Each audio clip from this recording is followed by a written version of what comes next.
ang totoong rason kung bakit umalis si Blake Griffin sa Boston Celtics. LeBron nakialam na, nangaaway na sa social media. Ito lang talaga ang kinatatakutan ni Nikola Jokic. Natakot kay Iguodala. Ngunit bago ang lahat, kung gusto nyo ng matibay na basketball shoes, New Curry 11, mabibili lamang sa halagang $2,999. Click lamang ang link sa comment section or bisitahin lamang ang tefen.com for more high-quality shoes. Ang Boston Celtics ay tila ang malinaw na paborito na manalo sa 2024 NBA Championship. Mayroon silang kumpletong roster, ngunit nais pa rin nilang dumagdag ng mga piraso upang patibayin ang kanilang estado. Isa sa mga piraso na iyon, ayon kay Derek White at Peyton Pritchard sa Pardon My Take, ay ang pagbabalik ni Blake Griffin. Dan Katz, gaano kahusay nakasama sa koponan si Blake Griffin? Derek White, siya ang pinakamahusay.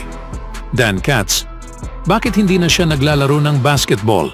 Derek White, sa tingin ko, ang buong team ay tumatawag sa kanya na bumalik sa Boston.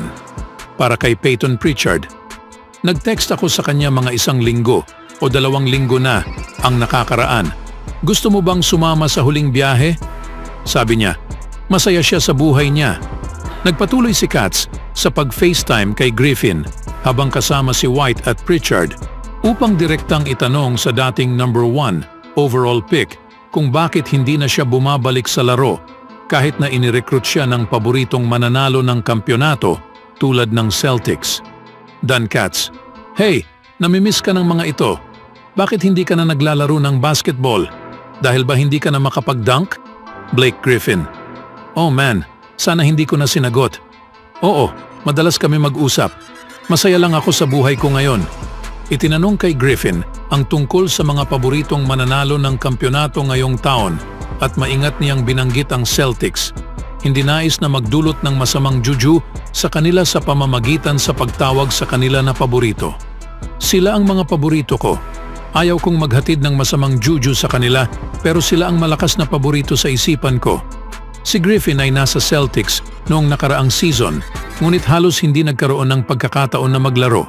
Sa kanyang bit part na papel, nag-average siya ng 4.1 points, 3.8 rebounds at 1.5 assists. Ngunit nag-iwan ito ng malaking epekto sa locker room. Hindi malinaw kung makakapagbigay si Griffin ng kontribusyon sa isang napakalimitadong papel. Ngunit ang malinaw ay wala siyang interes na maglaro sa papel na iyon. Mayroon pa tayong ilang araw bago ang playoff eligibility deadline sa mga pirmadong manlalaro. Kaya hindi mo alam kung ano ang mangyayari. Dahil sa mga taong nagsasabing si Jason Tatum ay isang kandidato sa MVP, malinaw na ang Celtics ay walang ibang pagpipilian kundi ang makapag-deliver ng titulo ngayong season. Sila ay mga contender mula pa noong 2017, ngunit hindi pa nakakapagbigay ng titulo. Naglaro lamang sa isang NBA Finals noong 2022 at natalo sa Warriors. Sa ibang balita naman, si LeBron James ay nagpadala ng 2 tweet matapos alisin si Bronny James mula sa 2024 draft board ng ESPN. Tweet na agad na binura ni James matapos ibahagi. Si James ay may higit sa 50 milyong tagasunod sa X, kaya't natural na maraming tao na ang nakakita at nag-save sa sinabi ni James tungkol sa hayaan si Bronny na mag-enjoy sa college basketball. Mari bang hayaan nyo na lang ang bata na maging bata at mag-enjoy sa college basketball? Ang trabaho at resulta ang magiging salita sa huli kahit ano pa ang kanyang desisyon. Kung hindi nyo alam, hindi niya iniintindi ang sinasabi ng mock draft. Siya ay nagtatrabaho lang. Kailangan paghirapan, hindi ibinigay. Sinabi rin ni James na hindi mahalaga ang mga mock draft, ngunit ang trabaho na ginagawa ay ang mahalaga. At sa lahat ng ibang mga bata na nagnanais na maging magaling, ituloy lang ang pagtatrabaho, mag-focus at magpatuloy sa pagpapakahirap. Ang mga mock drafts na ito ay hindi mahalaga. Pangako ko sa inyo, ang tanging mahalaga ay ang trabaho. Mag-usap tayo ng tunay na basketball. Ayon kay LeBron, si Bronny ay may mahirap na unang taon sa college na may average na 5.5 points sa 37.1% shooting ngayong season. Bagaman nagpakita siya ng mga flash ng magandang laro, ngunit tila hindi siya naging kasing husay sa karamihan sa kanyang oras sa kolehiyo at hindi nakapagbigay ng epekto. Sa mataas na plano ni Bronny na pumasok sa NBA sa susunod na season, maaring nag-tweet lamang si LeBron dahil may naging hadlang sa mga plano na iyon. Tila ang pinakamabuti para kay Bronny ay ang magkaroon ng isa pang taon sa college. Ang kanyang paghahanda para sa season na ito ay nasira nang siya ay magkaroon ng cardiac arrest noong nakaraang tag-init. Isang kamanghamanghang kwento na makita si Bronny na bumalik sa court sa kanyang mabilis na pag-recover. Ngunit hindi dapat siya magmadali sa NBA dahil ang isa pang taon sa kolehiyo ay maaaring ang tamang ruta para sa kanyang pag-unlad sa laro. Si LeBron James ay nagsabi na si Bronny ay maaaring maglaro sa NBA. Si LeBron ay isang proud na ama, ngunit siya ay nagbigay ng ilang napakataas na komento kay Bronny sa mga nakaraang 2 season. Siya ay paulit-ulit na nagsabi na si Bronny ay magiging isang contributor sa Lakers ngayong season kung siya ay nasa NBA na, habang minsan sinabi niya na si Bronny ay mas magaling kaysa sa maraming mga manlalaro sa liga na.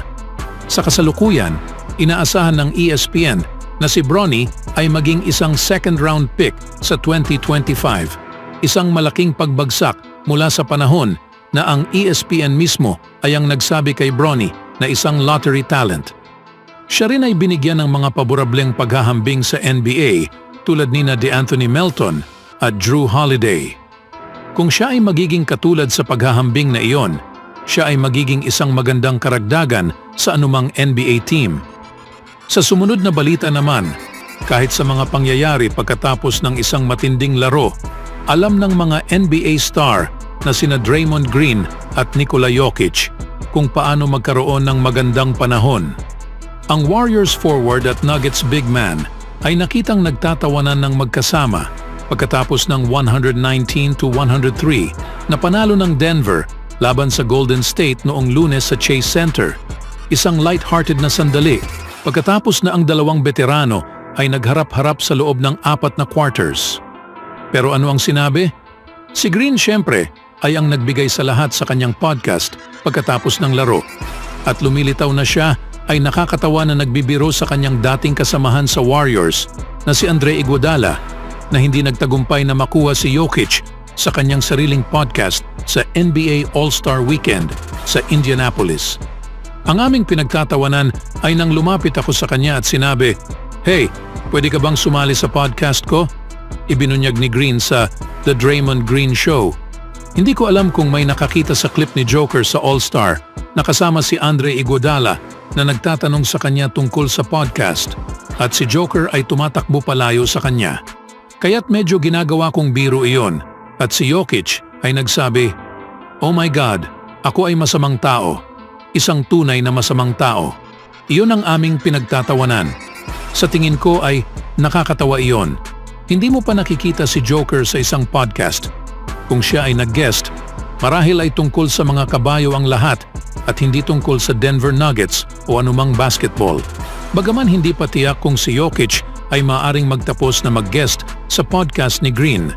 Pero ang natitiyak na si Iguodala ay hindi nagtagumpay kay Joker. And I might be covered now. No. No. What? Don't put that on me. Why not? There you go. Oh, him too. No, not two. Not him too. Just him.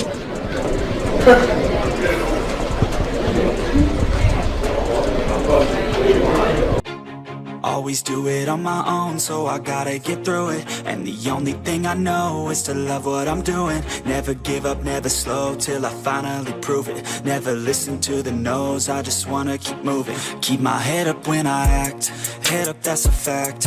Never looking back, I'ma keep myself on track.